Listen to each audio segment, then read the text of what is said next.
Biographical data shows that His Majesty grew up in foreign lands. Thus, when he consented to take upon himself the burden of kingship and the status as head of state, it could be the reason why His Majesty was intent on getting to know his subjects.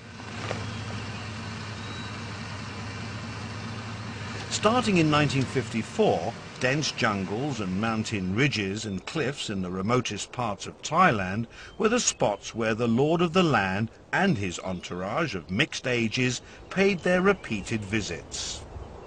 His Majesty used to ask about the speed hill tribe people walked.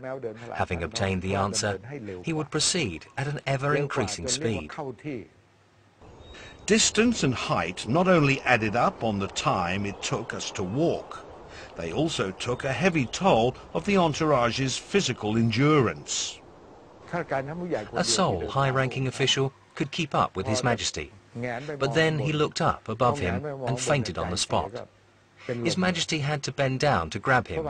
His name was Sichai. We then alternated between pulling him along and carrying him all the way up to the top of the cliff.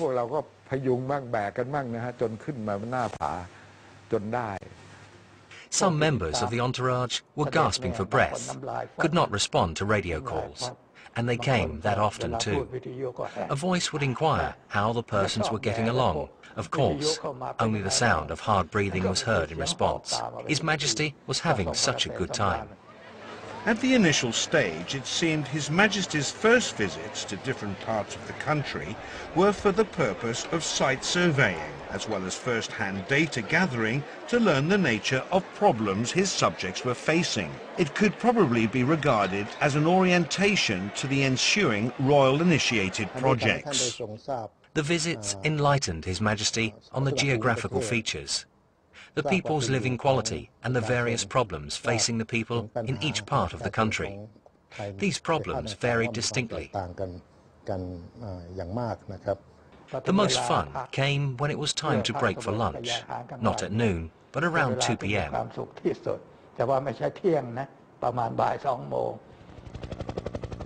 The road condition along the routes of His Majesty's visits, especially at the beginning of the reign, can be described as undeveloped. Up on high mountain tops, the only access is by air only. Many destination points were deep in the heart of the jungle, on high altitude. Many others could be accessed by dusty laterite roads infested with potholes. The condition did not bother us much, as we had experienced it before, but it was rough for local officials, like provincial governors and the like. I followed behind and could see how pale they looked sitting there. I mean, they did not faint. They were all sitting in rows when it came to walking up those hills. Everywhere he went, His Majesty would not fail to see calloused hands folded together high over the owners' heads, in respect to him. Some laid out the most precious piece of cloth they had on the ground, waiting for His Majesty to step on them. With the king's footprint on it, the piece of cloth would not be used or washed. Instead, it would be neatly folded and preserved at the praying spot where the people keep Buddha's image. On Sabbath day, they will put flowers to pay homage to the sacred piece of cloth in gratitude for what His Majesty has done for the country. Most of them do this. In highest esteem and with total devotion, people's heads bent down toward the young monarch's feet. This was believed to bring good things to their life of hardship. I was down on the ground to pay respect to His Majesty when he came down.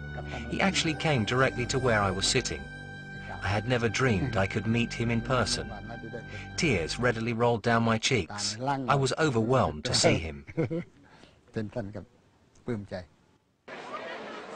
As His Majesty walked past them, those expectant eyes lit up in stark contrast with the harsh and weather-beaten faces from hard work.